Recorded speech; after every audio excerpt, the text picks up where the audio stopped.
ദൈവനാമത്തിന് മഹത്വം ഉണ്ടാകട്ടെ. ദൈവവചനം കേട്ടുകൊണ്ടിരിക്കുന്ന എല്ലാ പ്രിയപ്പെട്ടവർക്കും യേശു ക്രിസ്തുവിൻ്റെ നാമത്തിലുള്ള വന്ദനങ്ങളെ അറിയിക്കുന്നു. ദൈവമായ കർത്താവ് നിങ്ങളെ അനുഗ്രഹിക്കുമാറാകട്ടെ.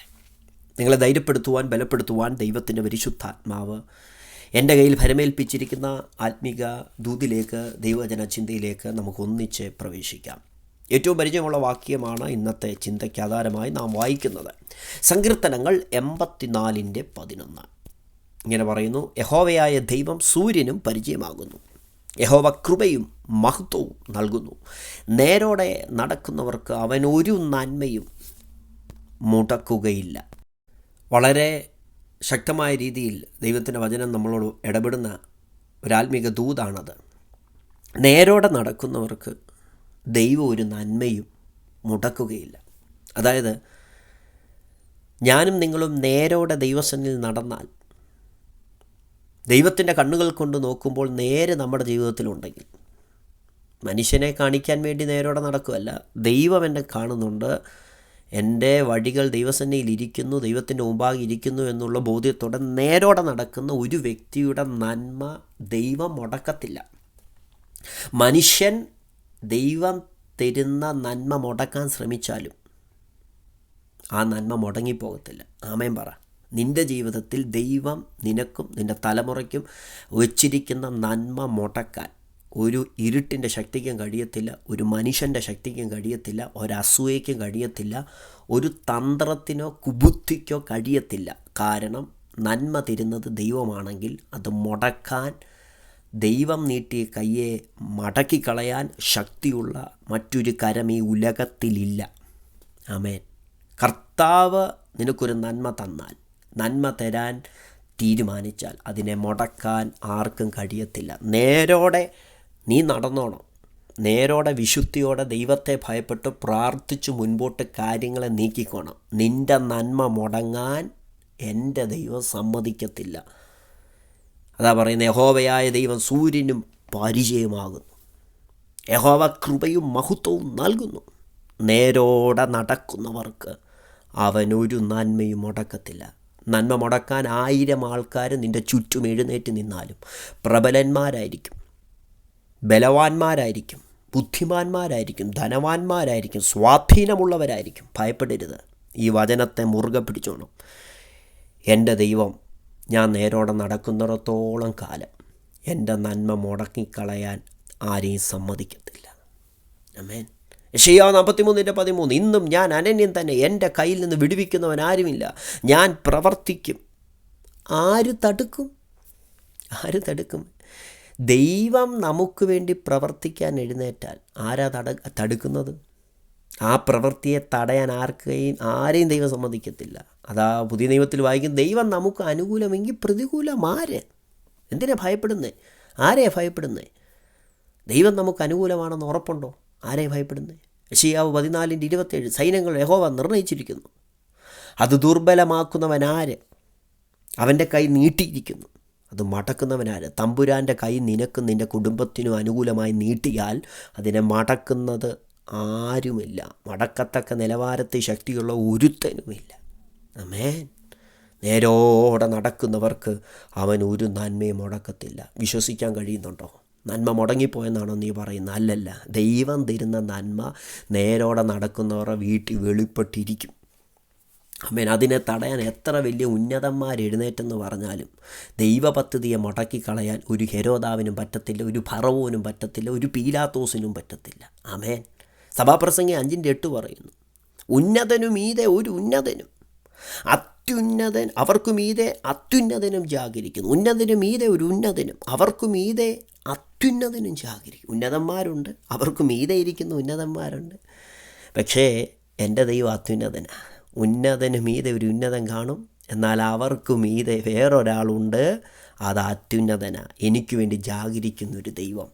യിരെമ്യാവിനോട് പറയുന്നു, ഞാൻ നിന്നോട് അരുളി ചെയ്ത് നിവൃത്തിയാകാൻ ഞാൻ ജാഗരിക്കുമെന്ന്. അതേ പ്രിയരെ, ഒരുപാട് വാഗ്ദത്തങ്ങൾ, ഒരുപാട് ദർശനങ്ങൾ, ഒരുപാട് ദൂതുകൾ, ഒരുപാട് സ്വപ്നങ്ങൾ ദൈവം നിന്നെ കാണിച്ചിട്ടുണ്ട്. ദൈവത്തിൻ്റെ ആത്മാവ് നിന്നോട് പറഞ്ഞിട്ടുണ്ട്, നീ ഇന്നതായിത്തീരും, നിൻ്റെ ഭാവി ഇന്നതായിത്തീരും, നിൻ്റെ കുഞ്ഞുങ്ങൾ ഇങ്ങനെ ആയിത്തീരും, നിൻ്റെ ശുശ്രൂഷ ഇങ്ങനെ ആയിത്തീരും, നീ ഇന്നത്തെ തടസ്സം കണ്ട് ഭാരപ്പെടരുത്. ദൈവം നിനക്ക് തരുന്ന നന്മ മുടക്കാൻ ആരെയും ദൈവം സമ്മതിക്കത്തില്ല. ദൈവത്തിൻ്റെ തക്ക സമയം ജീവിതത്തിൽ വെളിപ്പെട്ട് വരുമ്പോൾ തമ്പുരാൻ നിന്നെ പൊക്കിക്കൊണ്ടുവരും.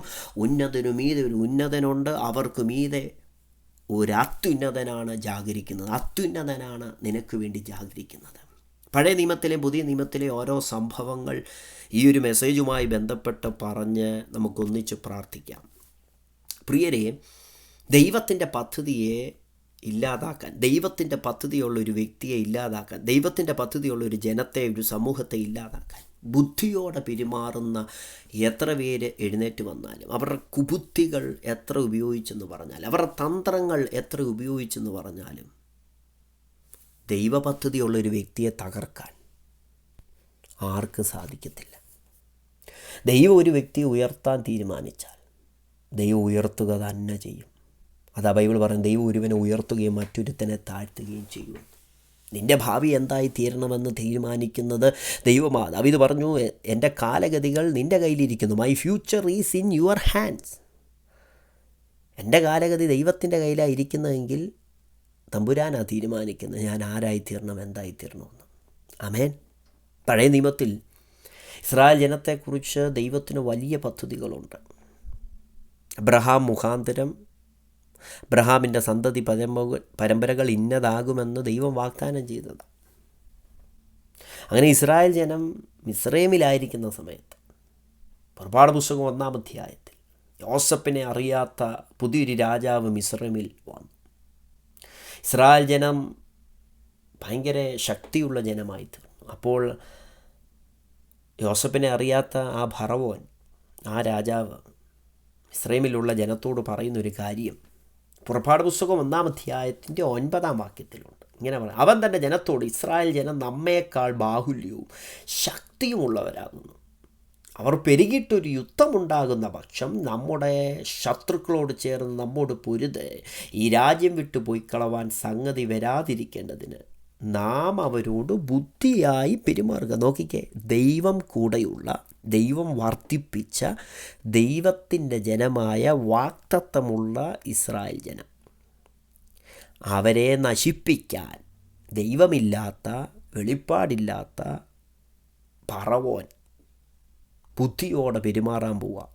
ഫറവോനെ, താങ്കൾക്ക് എത്ര ബുദ്ധിയുണ്ടെന്ന് പറഞ്ഞാലും, താങ്കൾക്ക് എത്ര കഴിവുണ്ടെന്ന് പറഞ്ഞാലും, താങ്കൾക്ക് എത്ര എക്സ്പീരിയൻസ് ഉണ്ടെന്ന് പറഞ്ഞാലും, എത്രത്തോളം താങ്കൾ ബുദ്ധിയോടെ പെരുമാറിയെന്ന് പറഞ്ഞാലും, ഈ ജനം ദൈവത്തിൻ്റെ ജനമാണ്. ഈ ജനം ദൈവം കൂടെ ഇരിക്കുന്ന ജനമാണ്, ദൈവം വർദ്ധിപ്പിക്കുന്ന ജനമാണ്, വാഗ്ദത്തമുള്ള ജനമാണ്. പ്രിയരെ, വാഗ്ദത്തമുള്ളൊരു വ്യക്തിക്കെതിരെ ബുദ്ധിയോടെ എത്ര പേര് പെരുമാറിയാലും, തന്ത്രങ്ങൾ എത്ര പേര് മെനഞ്ഞാലും ആ വ്യക്തിയെ തകർക്കാൻ കഴിയത്തില്ല കേട്ടോ. നന്ദിയോടെ ദൈവത്തിനെ സ്തുതിക്കാമോ? നിങ്ങളെക്കുറിച്ച് ദൈവത്തിൻ്റെ വാഗ്ദത്തങ്ങളുണ്ടോ? നിങ്ങളെക്കുറിച്ച് ദൈവത്തിൻ്റെ പ്രോമിസുകളുണ്ടോ? ദൈവത്തിന് നിങ്ങളെക്കുറിച്ച് ശ്രേഷ്ഠകരമായ പദ്ധതി ഉണ്ടെന്ന് വിശ്വസിക്കുന്നുണ്ടോ? ഇന്നലകളുടെ ചരിത്രത്തിൽ എത്ര അത്ഭുതകരമായിട്ടാണ് ദൈവം നടത്തിയത്. ഇന്നത്തെ ഈ സാഹചര്യത്തിൽ ആരൊക്കെ ബുദ്ധിയോടെ പെരുമാറിയാലും നേരോടെ നടക്കുന്നവർക്ക് നന്മ മുടക്കാത്തൊരു ദൈവമുണ്ട്. ആമേൻ.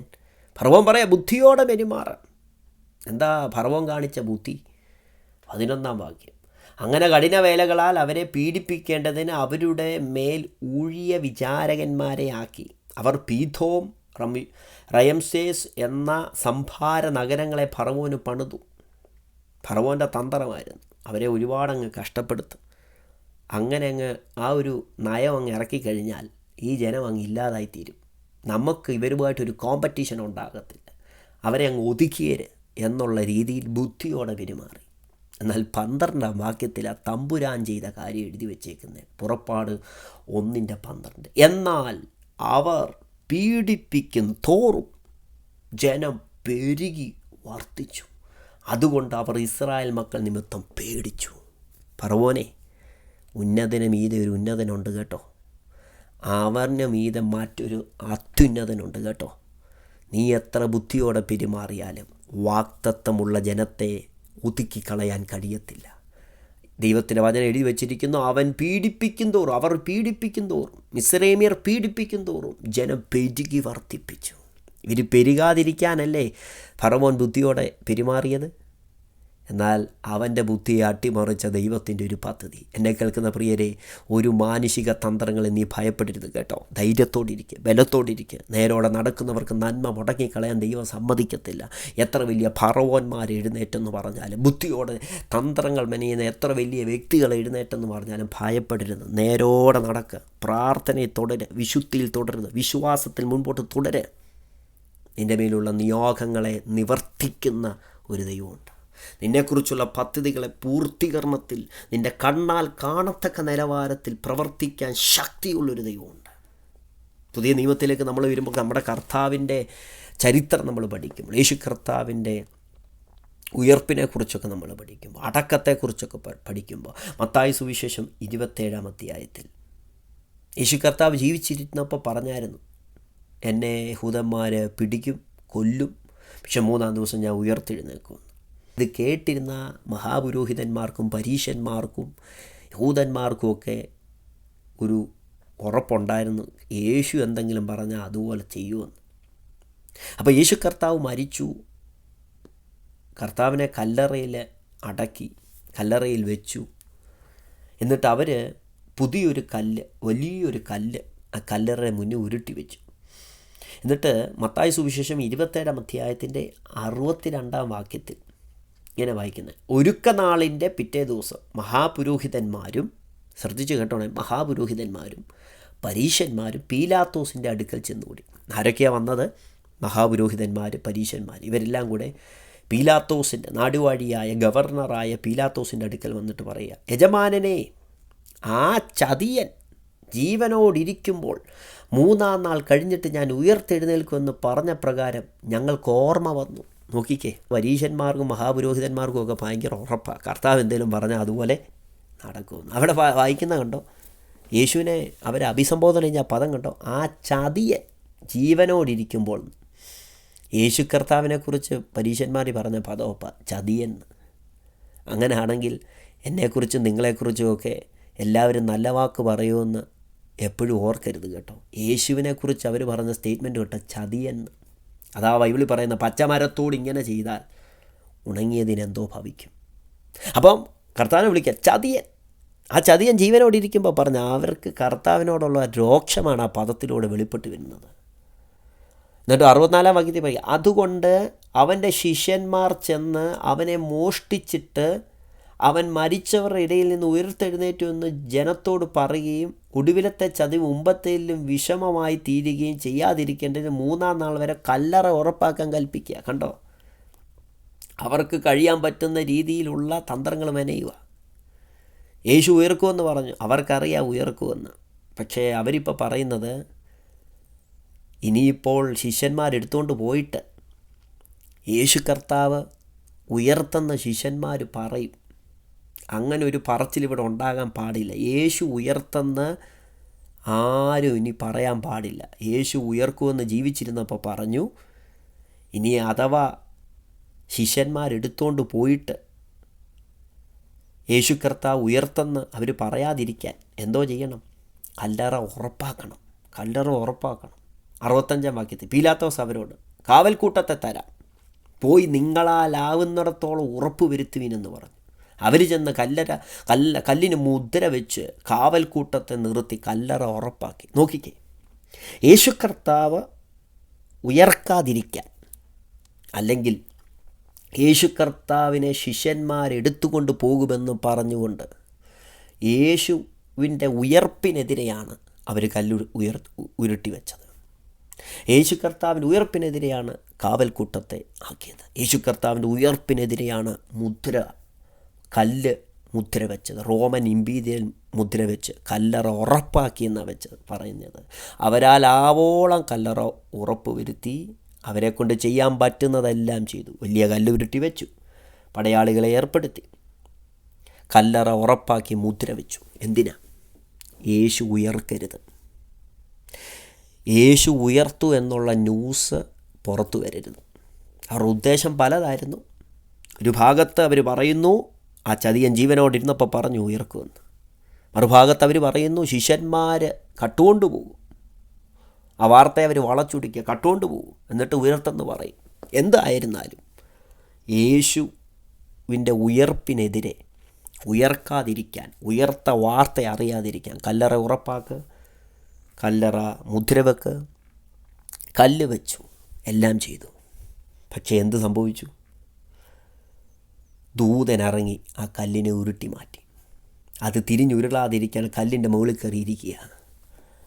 ദൈവമക്കളെ, യേശു കർത്താവ് ഉയർക്കുമെന്നുള്ളത് കർത്താവിൻ്റെ വായിലൂടെ പറഞ്ഞിട്ടുണ്ടെങ്കിൽ, ദൈവവചനത്തിലെ പ്രവചനമാണെങ്കിൽ, അത് നടക്കാതിരിക്കാൻ ശക്തിയുള്ള എത്ര വലിയ കല്ല് വെച്ചാലും, എത്ര വലിയ മുദ്ര കുത്തിയാലും, എത്ര വലിയ പടയാളികൾ വന്ന് അവിടെ കാവലിരുന്നെന്ന് പറഞ്ഞാലും, 3-ാം ദിവസം വെളിപ്പെടും, കർത്താവ് ഉയർക്കുക തന്നെ ചെയ്യും.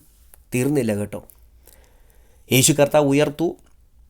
എന്നാൽ ഈ വാർത്ത പരക്കാതിരിക്കാൻ, കളെ ഭേദിച്ച് 3-ാം ദിവസം ശക്തിയോടെ യേശു ഉയർത്തു എന്നുള്ള വാർത്ത പരക്കാതിരിക്കാൻ അവർ വീണ്ടും തന്ത്രങ്ങൾ മെനയുന്നത് 28-ാം അധ്യായത്തിൻ്റെ 11-ാം വാക്യത്തിൽ വായിക്കാം. ഇങ്ങനെ പറയും, അവർ പോകുമ്പോൾ കാവൽക്കൂട്ടത്തിൽ ചിലർ നഗരത്തിൽ ചെന്ന് സംഭവിച്ചതെല്ലാം മഹാപുരോഹിതന്മാരോട് അറിയിച്ചു. അവർ ഒന്നിച്ചുകൂടി മൂപ്പന്മാരുമായി ആലോചന കഴിച്ചിട്ട് പടയാളികൾക്ക് വേണ്ടുവോളം പണം കൊടുത്തു. അവൻ്റെ ശിഷ്യന്മാർ രാത്രിയിൽ വന്ന് ഞങ്ങൾ ഉറങ്ങുമ്പോൾ അവനെ കട്ടുകൊണ്ടുപോയെന്ന് പറവീൻ. നോക്കിക്കേ, അവർ പണം വാങ്ങുക, പടയാളികൾക്ക് പണം വാങ്ങുക, കൊടുക്കുക. എന്തുക കാര്യം? ശിഷ്യന്മാർ വന്ന് കട്ടുകൊണ്ട് പോയെന്ന് പറയണം. യേശു ഉയർത്തെന്ന് പറയരുത്. എന്നിട്ട് എന്താ പറയണം? ഞങ്ങൾ ഉറങ്ങുന്ന സമയത്ത് കട്ടുകൊണ്ട് പോയെന്ന് പറയണം. യേശുവിനെ എടുത്തുകൊണ്ട് പോയെന്ന് പറയണം. അവിടെ ഉയർപ്പിൻ്റെ വാർത്ത പരക്കാതിരിക്കാൻ പണം കൊടുക്കുക. പക്ഷേ ഇന്ന് ഞാൻ പറയുന്നു, അവരെ കൊണ്ട് ചെയ്യാൻ പറ്റുന്നതൊക്കെ ചെയ്തു. ഇന്നും ലോകത്ത് മൊത്തം വിളംബരം ചെയ്യുക, യേശു കർത്താവ് ഉയർത്തു. ആ വാർത്ത ഇന്നും നിങ്ങൾ കേട്ടുകൊണ്ടിരിക്കുക. പാലസ്തീൻ്റെ പച്ച മണ്ണിൽ ആ കല്ലറ തുറന്നു കിടക്കുക. ലോകത്തിന് മൊത്തം അറിയാം, യേശു കർത്താവ് ഉയർത്തെഴുന്നേറ്റു. ഉലക മഹാന്മാർ അഖിലിനും ഒരുപോലെ ഉറങ്ങുന്നു കല്ലറയിൽ. എന്നാൽ ഉന്നതൻ യേശു മഹേശ്വരൻ മാത്രം ഉയരത്തിൽ ജീവിക്കുന്നു. കല്ലറകളെ ഭേദിച്ചു, മരണപാശങ്ങളെ അടിച്ചു, ദൈവനെ ഉയർപ്പിച്ചു. ആമേൻ. എന്താ അർത്ഥം? ദൈവത്തിൻ്റെ പദ്ധതിയെ കെടുത്താൻ പണത്തിന് കഴിയത്തില്ല, സ്വാധീനത്തിന് കഴിയത്തില്ല, പടയാളികളുടെ ശക്തിക്ക് കഴിയത്തില്ല, മുദ്രയ്ക്ക് കഴിയത്തില്ല, രാജനിയമത്തിന് കഴിയത്തില്ല. ദൈവത്തിൻ്റെ പദ്ധതിയാണ് ക്രിസ്തു ഉയർക്കണമെന്നുള്ളത്. ആ വാർത്ത ലോകം മൊത്തം അറിയണമെന്നുള്ളത് ദൈവത്തിൻ്റെ പദ്ധതിയാണ്. അത് നടക്കുക തന്നെ ചെയ്യും. അത് നടന്നു. പീലാത്തോസിൻ്റെ മുദ്രയ്ക്ക് കഴിഞ്ഞില്ല, പടയാളികൾക്ക് കഴിഞ്ഞില്ല, യഹൂദന്മാരുടെയും മഹാപുരോഹിതന്മാരുടെയും ശാസ്ത്രിമാരുടെയും പണത്തിന് കഴിഞ്ഞില്ല, അവരുടെ തന്ത്രങ്ങൾക്ക് കഴിഞ്ഞില്ല. എന്താ കാര്യം? അതൊരു ദൈവ പദ്ധതിയായിരുന്നു. എന്നെ കേൾക്കുന്ന പ്രിയരെ, നേരോടെ നടക്കുന്നവർക്ക് ഒരു നന്മയും മുടക്കത്തില്ല. ബുദ്ധി പ്രയോഗിക്കുന്നവർ കാണും, പണം ഒഴുക്കുന്നവർ കാണും, തന്ത്രങ്ങൾ മെനയുന്നവർ കാണും, ശക്തി പ്രയോഗിക്കുന്നവർ കാണും. ഉന്നതനു മീതെ ഒരു ഉന്നതനുണ്ട്. എന്നാൽ അവർക്ക് മീതെ മറ്റൊരു ഉന്നതൻ, ഒരു അത്യുന്നതൻ ജാഗരിക്കുന്നുണ്ട്. അങ്ങനെയാണെങ്കിൽ ധൈര്യത്തോടെ ഇരിക്കുക, ബലത്തോടിരിക്കുക, കർത്താവിന് മഹത്വം കൊടുക്കുക. നേരോടെ നടക്കുന്നവർക്ക് നന്മ മുടക്കാത്തൊരു ദൈവമുണ്ട്. വാഗ്ദത്തങ്ങളെ നിവർത്തിക്കുന്ന ഒരു ദൈവമുണ്ട്. തക്ക സമയത്ത് ഉയർത്തുന്നൊരു ദൈവമുണ്ട്. നമുക്ക് ഒരുമിച്ച് പ്രാർത്ഥിക്കാം. പരിശുദ്ധ പിതാവേ, അനുഗ്രഹിക്കപ്പെട്ട നല്ല സമയത്തിനായ ദൈവത്തെ സ്തുതി. ലോകരാജ്യങ്ങളിൽ വചനം ശ്രദ്ധിച്ച സകല വ്യക്തികളെ അവിടുത്തെ കരങ്ങളിൽ ഏൽപ്പിക്കുന്ന കർത്താവ്, ക്ഷീണത്തോടെ, ഭാരത്തോടെ, നിരാശയോടെ, തകർച്ചയോടെ ഇരുന്നവരോട് പരിശുദ്ധാത്മാ വചനത്തിലൂടെ ഇടപെട്ടതിന് നന്ദി പറയുന്നു.